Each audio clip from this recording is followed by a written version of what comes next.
Welcome back. I am going to start with some listener email.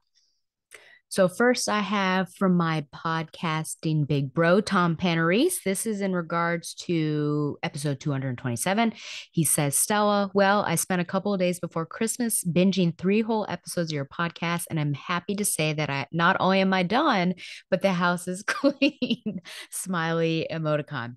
I don't have much commentary on episodes 225 or 226. And aside from the Nightwing book, which I obviously have been loving, I haven't been reading any current Bat books. So I'll keep any commentary to the stuff from the past.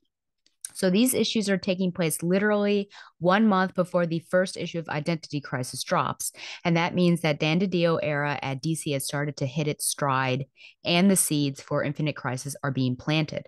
Now, this is speculation on my part, but I wonder if Devin Grayson was acting on editorial mandate to take Dick Grayson's life apart in the storyline, which, by the way, sounds a lot like the Born Again story from Daredevil, Then It Dies Nightfall, but my opinions on such topics are always sus, so take them with a grain of salt. We know that DiDio had wanted to kill Dick off near the end of Infinite Crisis, so having his life go completely to hell around this time does kind of track.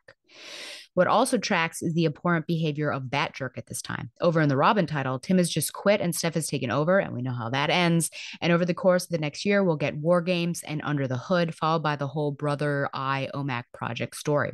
I'm not defending Batgirl and would never do so, but I will say that knowing these storylines are coming up, his behavior in these books makes sense.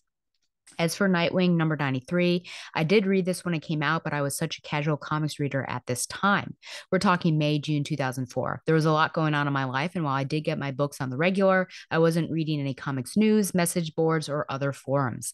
I don't even remember if I reacted at all to that scene at the time. So I'm going to trust those who have better bat expertise than I do, read everyone, to provide you with information about the controversy about the issue. But for the first time in nearly 20 years, I went back and read the comic. Why is this scene even there?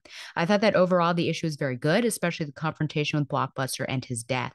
Dick's panic attack after it happened that led to him being incapacitated on the roof makes total sense, but then what? Even if it was consensual, it's wholly unnecessary. Plus, I read ahead a few issues and spoilers. This doesn't get addressed at all unless I'm missing something, which I probably am. The death of Blockbuster gets a lot of ink, but it's like he's not even aware that she. Not only that, can we also talk about how Devin Grayson is kind of playing into a stereotype of the hot tempered, sexy Latina character who's definitely frisky and also dangerous? Anyway, I could go on, but this email is long enough. Can't wait for the next episode, Tom. Tom, thanks for writing in. I feel like I've read Born Again, but it has been a long time. But I think that that is an appropriate comparison to be sure. Um, and then I didn't, yeah, really consider because Dan DiDio for some reason doesn't seem to like Dick Grayson. And he has, in fact, wished that he has been killed off. I don't know. It's very interesting how someone could have such distaste for such a great character like Dick, but that kind of does. I wouldn't be surprised either if there was some sort of mandate because, yeah, just put him through hell, put him through the ringer, and then maybe we'll get to kill him off. But it was not to be. The Batjerk stuff that also tracks, um, yeah, because he is kind of doing some real bad stuff there. But now, as you mention it, like, oh yeah, there are some sequences that's happening. And then in regards to the scene and then the aftermath, that was in fact what I was concerned about. I think that's what I had mentioned, a couple episodes, I guess 227, just where let's see what happens after this. We've got this scene. What are going to be the repercussions? How is he going to be reacting? Is there sort of PTSD?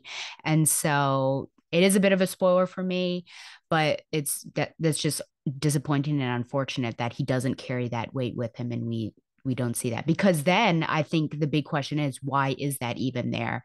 If it were there and it had long lasting impact, then I think it would have been more worthwhile. But if you do this to a character, then it seems just unnecessary. And you bring up a good point, almost in the line of something Professor Coca, I think, would say, just bringing up, yeah, I think pulling into that leaning into that stereotype. That's something that I didn't consider. I know that some people accuse Grayson of being like a write-in, or how would you phrase that? That Tarantula is an author stand-in, I think. But that's interesting. I don't know what her, I assumed that she was white, but perhaps she does have some Latina blood in there. But you are right about that. I wonder if that was just accidental, and look, unfortunately, what has happened with that. So thank you for writing in, and hopefully you don't get another backlog. I mean, it's funny because you say you binge 3 episodes, but that's like 6 hours. I mean, when you listen to one of my episodes, it's basically like watching a movie.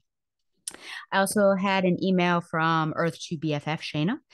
She says, Stella, thank you for 13 years of BTO. When I first discovered your podcast in 2021, I was going through a lot of life changes that had left me feeling depressed, anxious, and insecure about my future. For the first time in years, I was dealing with suicidal ideation. It was scary, and the changes kept coming relentlessly. I felt like I had lost control of my life. That being said, BTO was a constant for me in 2021. I listened to much of your episode backlog during nightly walks when I could not sleep or found myself too restless to sit still. Not only did I find joy in hearing you and your guests discuss my favorite comic book character and some of my favorite comic books, but I always appreciated your sincerity. You don't shy away from the things you love, and I think that is wonderful. It might not sound like much, but please believe me when I say BTO helped me through a bleak year. It actually does.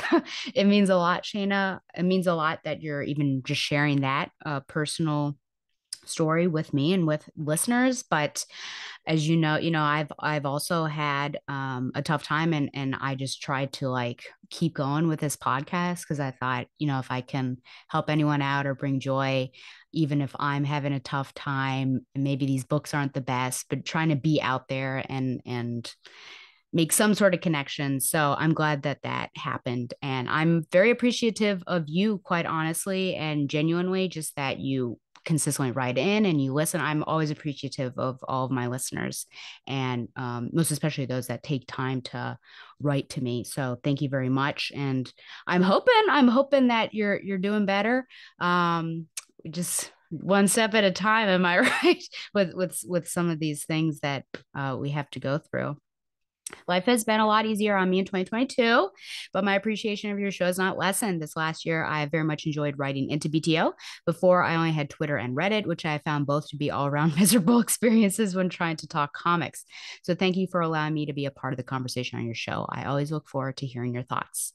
That being said, I actually enjoy the Batgirl's annual and number 13, probably more than any other book in this series to date. I thought both issues flowed well and that there was a more conservative use of the narration boxes.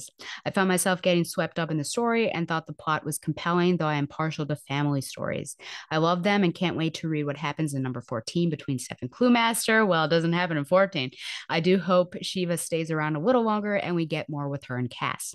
Something about the tone in these two issues feels different too. The story is still fun and there is a goofy, antic Freaky Friday, but Shiva and Cluemaster feel like actual threats. I worried for both Steph and Cass in number 13. I think these two issues have struck a nice balance between fun and serious, at least for my taste. I hope it continues. Yeah, I think there was a bit more at stake here, especially with what was going on, because you do start off with a zany tone and then you realize, oh, these two are like with their flipped parents, and these parents are not the best of people, so our girls are in danger. So I can see what you're saying there about that balance. I will say the book seems to be increasingly focusing more on Steph and Cass. Babs kind of feels like an afterthought. I hope she is right and that her moving to the clock tower won't lessen her involvement with the Batgirls. I think what really bothers me is that I expected to see Babs shine as a mentor in the series, agreed, but it is pretty apparent that neither Cass nor Steph need one. I wish there was more time spent on the relationship Babs has with each of them and not just the relationship Steph and Cass have with each other. Yeah, I fully agree with you there. Speaking of, what do you think Steph wrote in her letter? Well, we're about to find out, aren't we? If Kyle wasn't around, I'd be tempted to put money on it being a love confession. That entire scene and conversation about writing, quote, everything we want to tell each other but don't know how, end quote, felt like shipping to me. Yes, and this is a constant subject, isn't it, of Cass and Steph shipping, and are we supposed to see it or are we not supposed to see it? But maybe it's some wild twist that no one will see coming. I am so curious. I'm sorry to hear that this year has been difficult for you. I hope the coming year is better and that you are taking care of yourself. All the best, Shayna. Yes, well, it's already up and down. I won't say promise, but I was told one thing at work that like my mental health jumped up several points. And then the weekend and a Monday later, I was told to on Tuesday, I was told that unfortunately that was taken away from me. So one could say it was lied to, but I think it was more likely that the person who originally told me, that's honestly what she thought, and then someone came in and countermanded that. So I'm not in the best position currently. Thursday, I'm happy to say I will be subbing for a Latin class, so I'm super excited about that. But yeah, it's what I have found is you leave one stable job and you encounter years of instability. I think I've told this to other people.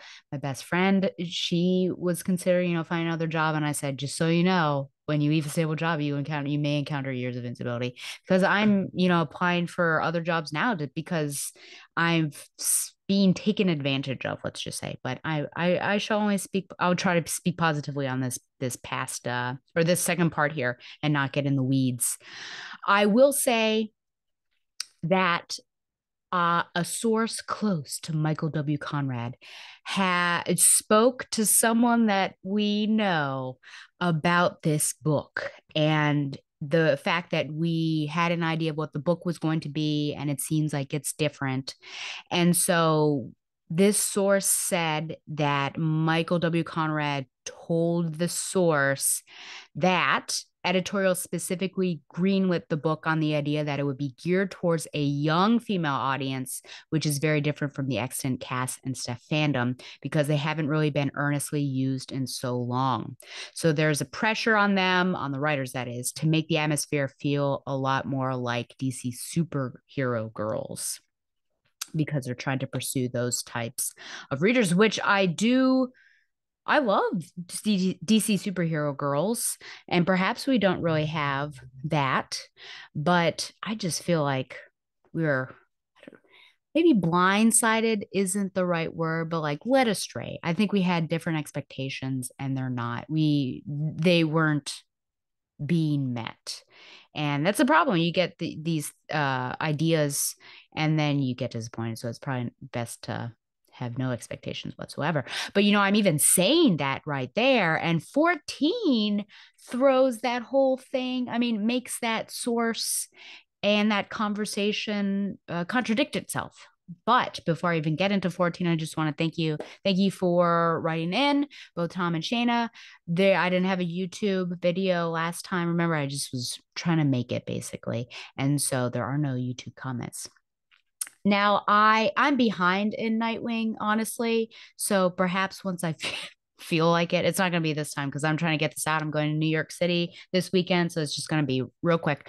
But I do know, yeah, the annual, and I think I'm missing this month, so probably next month might be like 3 Nightwings. I skimmed Batman like 130, 131. I skimmed Detective. I wasn't seeing anything with Barbara Gordon.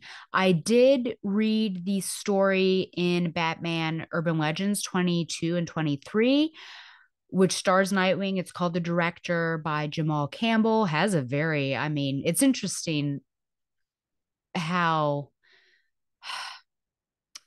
I wonder what it's like. And this was something that I should have asked Shag when he was on, when we were talking about the artist whose name I have now forgotten, who like takes from just models and changes it up, whether you would consider that plagiarism. Now, I'm not that's too far, I think, to talk about that with Jamal Campbell here, but it's clear, like looking at those two stories, very much looking at the art style of Bruno Redondo, very much, I think, writing like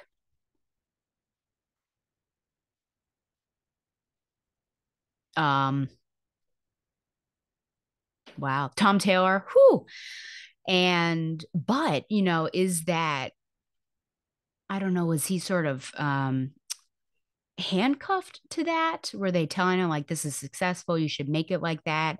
Or was there freedom in that he wanted to had that connection. I don't know. But yeah, read that story. Barbara is in it. Barbara's in it both as Oracle and Batgirl and just as Barbara Gordon. Sierra also pops up. So she's still around. Very interesting. Found it interesting overall. I think that Nightwing had a story that was in Batman Urban Legends when he has his own book. One would almost hope or think that if we're kind of moving on from Barbara Gordon being in Batgirls, that maybe you should give her some backups like old school in Urban Legends, but I don't know if that's going to happen. So here we're going to talk about Batgirls number 14, the main event here. As you can see, this cover, we have primarily, well, purple. I guess that's significant there. The title is in purple. We have Cass on a rooftop. Maybe she's crying. Maybe she's stifling tears. Maybe rain has gotten into her eyes. It's clearly a sad and dour situation, and she is holding on to Stephanie's cloak, as far as we know. The spoiler. It kind of does like the spoiler cloak there. So no Stephanie, but Stephanie's presence is there. So this is Batgirls 14. The rest is silence. Story, Becky Cloonan, Michael W. Conrad. Art, colors, letters, Jonathan Case. We should basically say Jonathan Case is the author of this. I'll get to why. The Batgirls, I think that was it. That seemed like very quick. The Batgirls did not solve all the. Okay. As a mental note for me, as well as for you, remember that the Batgirls did not solve all the clues Riddler had left out for them before confronting him, which happens. This clue that we will see in this issue is found in Batgirl 11, and that Batgirl's 11, and then in 12, Riddler is the one who actually mentions this particular clue to Stephanie during that altercation. And they were about to solve that clue, but then Babs calls them in and gives them Riddler's location, and then the clue drops on the floor. So that's like a blink if you miss it. Like clear, it's one of those things where you see the detail and it must mean something. But then, we had 12, 13, and the annual. So I forgot about it. I wondered where this clue came from. So I'm just reminding you. Okay. Now the actual story.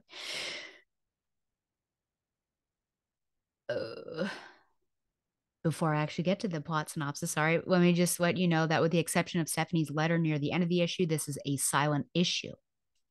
Now I can get to the plot synopsis. Okay. So Cass is at GCPD looking through the case files of Arthur Brown, aka Clue Master, and in particular his death. Cass leaves the officer, our guy that is helping out the Batgirls, with the file, and the file now has a word on that that she wrote printed. Oh my gosh. Cass leaves the officer who has been helping the Batgirls the file, but now the word Lazarus has been written on his death photo, which clearly casted that. As the Lazarus Pit is often associated with the League of Assassins, Cass keeps an eye out for some activity and actually finds two members. I'm not sure how, but she does. She takes one out and grabs his clothing before following the other to a building with a lab. She takes a couple vials of Lazarus liquid before somehow changing back into her Batgirl garb, taking out the second ninja, and then climbing up through a hatch. Now, this hatch leads to the top of a bridge with many ninja coming after her on the structural cable. She holds her own, but also receives some unwanted help from her mother, Shiva, who also cuts off some limbs of the ninja there, or the assassins. Cass, still using the bike that she stole way back when, goes back to the loft and looks at a map as well as the clue left over from the Riddler. She also reads Steph's letter, which was left apparently in the case of her death, though I just thought it was sometime in the future, kind of like a time capsule thing, but we were wrong. Stephanie talks about her time with her dad on some upstate trips and that she wanted his approval, a fact which she hates about herself. She talks about Cass's impact on her life, their friendship, and also asks Cass to pass along some messages to other members of the Bat fam. Cass dons a purple scarf and rides off to 9 Fence Lane, which she figured out from that clue, in which she drew a line on the map connecting her loft to that particular place. At the cabin, she sees Steph through a window tied up with many electrodes attached to her body and maybe a bomb under her chair. And then I don't know what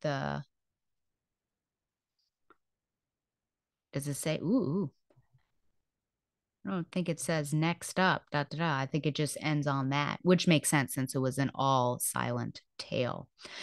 Okay, well, as I said, this issue certainly contradicts my insider information. This does not feel like it is targeted towards younger female audiences. This does not have a DC superhero girls kind of feel to it. But I'll get into that more because I just want to talk about the art. I sometimes mention the art in passing. I say, whether it's good or it's bad. In my terms, right, it's very subjective. And, maybe if there are some weird artistic flares, the art is amazing here. It is a big lift for an artist to be able to tell the story all on his or her own with no words, really. Now, obviously, Conrad and Clunan have given the script, but the artist has to interpret all of that in there and has to make it clear enough that without words, without a narration box, without editorial notes, without dialogue, you know what's happening. This artist here,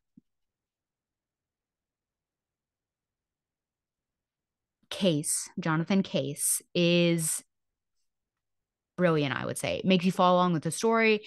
There were maybe a few times I had to double back just to figure out what exactly was going on, which again, that could be art mixed with storytelling. Maybe one leaning to the other, who knows? But this is perhaps, the nature of having no words, just like I have conversations about foreign films and why I feel like it demands our attention more because of all the different layers you have to think about and observe with foreign films. But here you just have to pay more attention than normal. You can skim comics pretty quickly. It depends. I mean, if it's Scott Snyder comic, you can't really skim very well. Tom King, you can't really skim as well. But some comics you can honestly skim very quickly with the words, with the picture, you understand what's going on. But here, you really need to give your undivided attention. And I'm just looking at this one panel at the top with this swish, just how beautiful it is. Why wouldn't you want to give your undivided attention to this issue? The colors are just also brilliant. I love Robbie Rodriguez. I love the colors that are used when he's on that run, kind of like that punk rock color style. This is like my type of art for sure. I think it really fits the Batgirl's title. I love, love, love it. Jonathan Case, keep coming back. Frankly, we weren't missing anything without the narration boxes, dialogue. We can take those. I don't want to be offensive to people, but like everything was great. It was great. Let's see here. There are little details that we see, even funny moments. I like, let's see. Oh, some of the focus on the face, in particular, Cass's face. We see this a couple times. I like some of these moments where you just see her and the cow, and you kind of have to figure out, like, what is this? Looking at that, she's like, there are a bunch of ninja coming at me. I love this funny. It's probably not funny. It's like dark humor, kind of funny, where her mother's up there cutting people's limbs off. She innocently is waving to her as this man's leg is falling to the ground. And then Cass is like upset. I mean, just brilliant and amazing and fun details. I love this so much. I think we may all have some favorite silent issues. I know that the Matt Fraction, David Aja team really did this powerfully and well in Hawkeye, but you can't just sling these around because you want something to be artsy fartsy, right? You can't be like, we're going to make an impact. Let's have a silent, no words issue, right? So you want to ask yourself, what is the purpose of having an issue be silent? And I'll ask that now. So my thinking on this is most easily on the surface, this is a detective issue. You see Cass is no BS here. She just wants to find her BFF and she's going to put her head down and do what she has to do. Get as quickly as possible from point A to point B with no in-betweens. And so talking's going to slow her down. She isn't, that's not really her MO anyways. Without speech, I think you also feel the loss of Stephanie in this issue. Steph is the person that Cass mostly speaks to.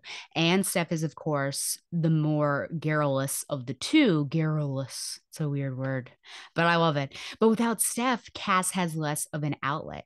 And it's apropos that the only words that we do get, besides Lazarus written on that picture, come from Steph in a letter. So you can see, like, oh, yeah, she's clearly the one. Also, if we think back a couple issues where Cat, when they were they were in each other's bodies, Cat said, like, stop talking so much. I think this also gets back to a purity of Cass, where everything about her on the page is efficient and sleek. I think honestly that she's this sounds really sexist, but I think she's been talking too much and too well in modern books.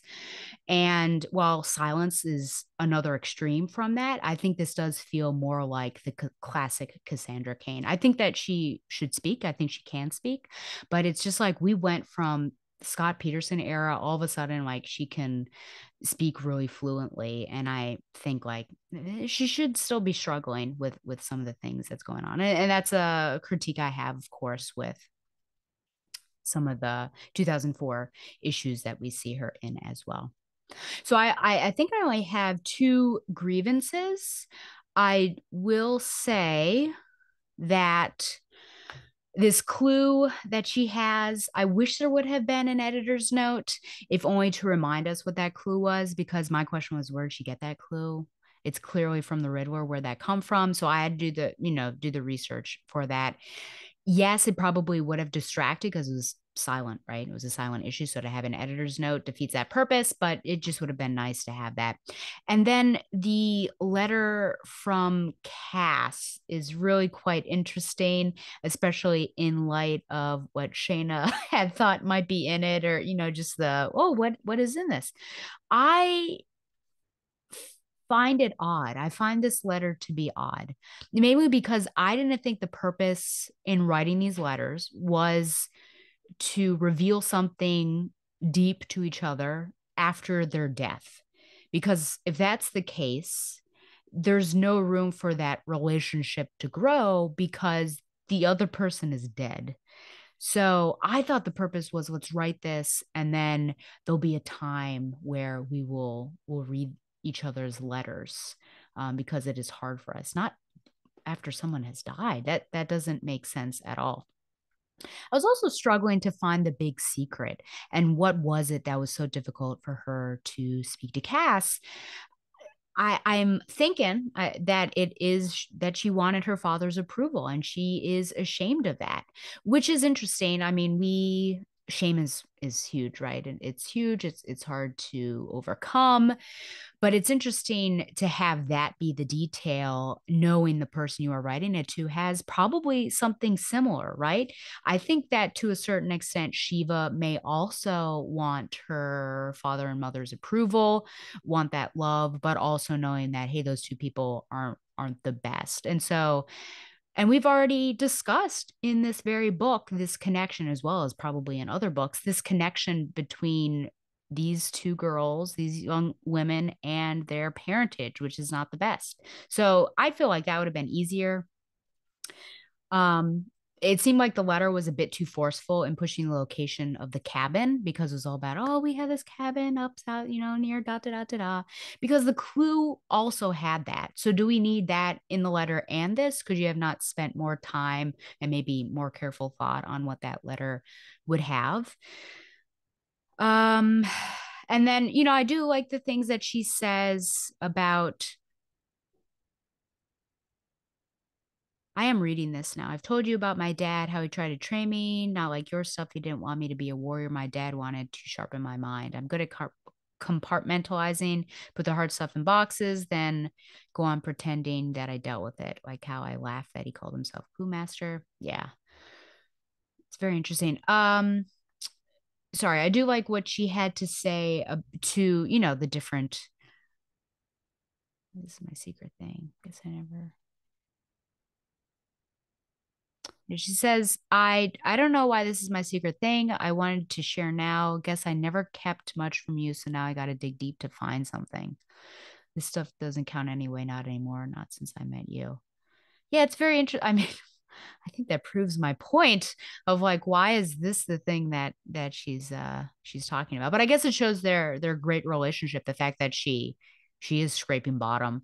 But now you wonder, what has Cass written to Steph? So Shayna, maybe in Cass's letter there's a love confession. But finally, for the third time, I like that she does say, like, hey, talk to these members of the Bat family and tell them particular things. But honestly, Babs is just getting a big hug and the rest of Cup Nudes. Is that really how much of an impact she has made on Steph's life? That's super sad. That is super, super sad. The Batman one was pretty funny that, don't tell Bruce anything, he'll brood no matter what. And then of course Tim, just that she's proud. So yeah, kind of crazy. Poor Babs. Apparently she wasn't as good of a leader as you would have thought. There are, I do have some questions just like, oh, how did she find these two members of the League of Assassins? Did the person in front of her on the bike know that she was there all along? Because if so, like her guise doesn't really help her very much. She should have just stayed with the bat. But then he sees her, but then where does she go and where did he go? Guess she felt so. There are some things that I'm like, oh, I'm not really sure. Also, why does she need Lazarus for serum?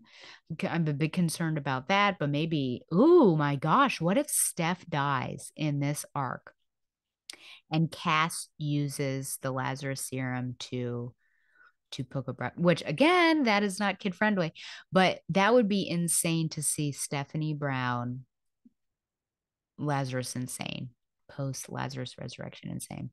I guess this guy also called all of his ninja. This was pretty awesome. Just this fight here, and basically like silhouette. You've got this pink background or magenta maybe background, and then this fight sequence. I mean, I cannot speak. And then, of course, you turn to red, which seems to be Shiva's color, anyways, when she appears. I can't get over that leg that is just falling from the ground. And then she's doing, I love to see this detective vein and, figuring out where she needs to go and what needs to happen. It is interesting that Barbara is not even a thought on Cat. Cass is going to do it all on her own, which is it's very interesting. Barbara's absence, I think, is it. You feel it greatly. Maybe that's not true because I was so much engaged in this story that I was like, da, da, da, da. But once you think about it, kind of stop and wonder why didn't Cass call Babs and tell her, oh, Stephanie has been kidnapped by her father. And then this, yes, very disturbing here. Poor Stephanie. I think there's a bomb under there. So we'll see what happens. And of course, you've got Cass and her reaction there.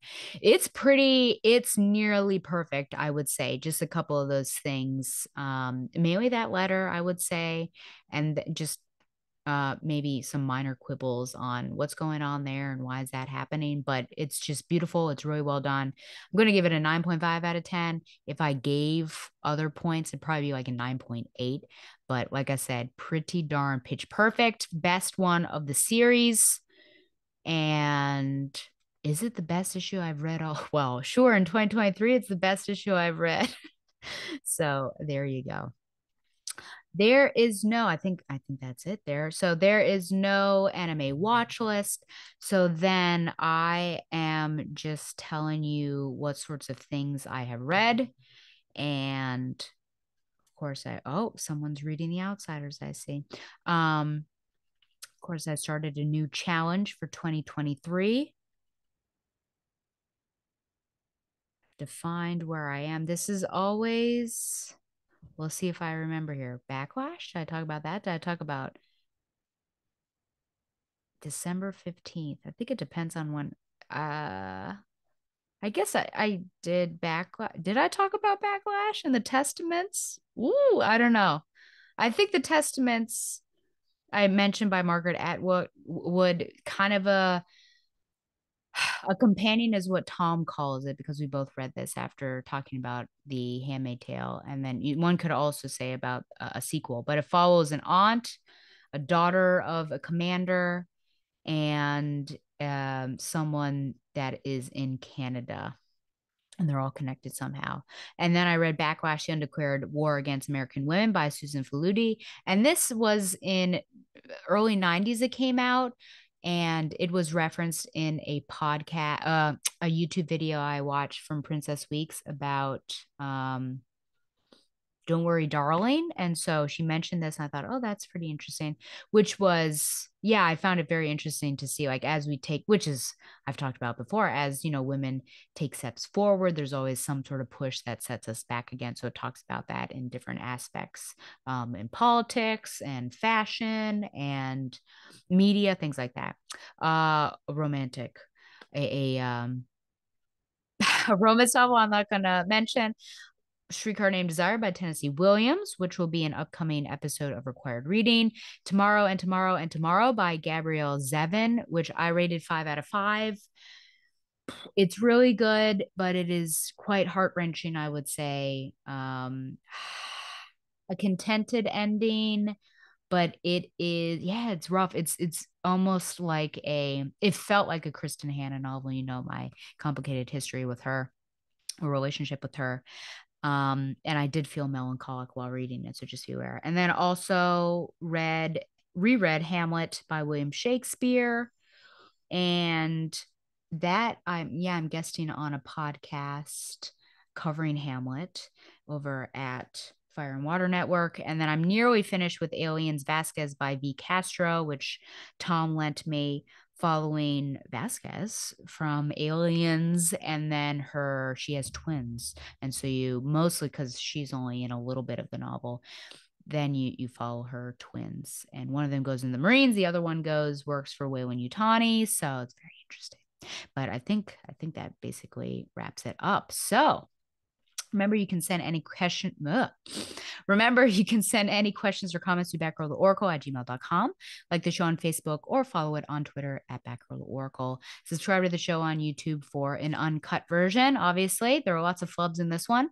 And follow the Batman Universe on Facebook and Twitter as well. Support the Batman Universe by subscribing to Patreon.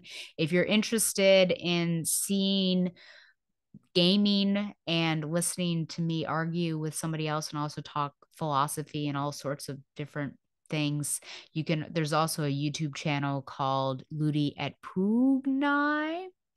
Yeah, Ludi, Ludi at Et Pugnai, Pugnae, which means games and fights, on YouTube. And mostly Wednesdays, I think Harry and I will play some sort of game and chat. And he does, like, he's yelled at me on that stream. He's gotten angry at me. So there really are some fights.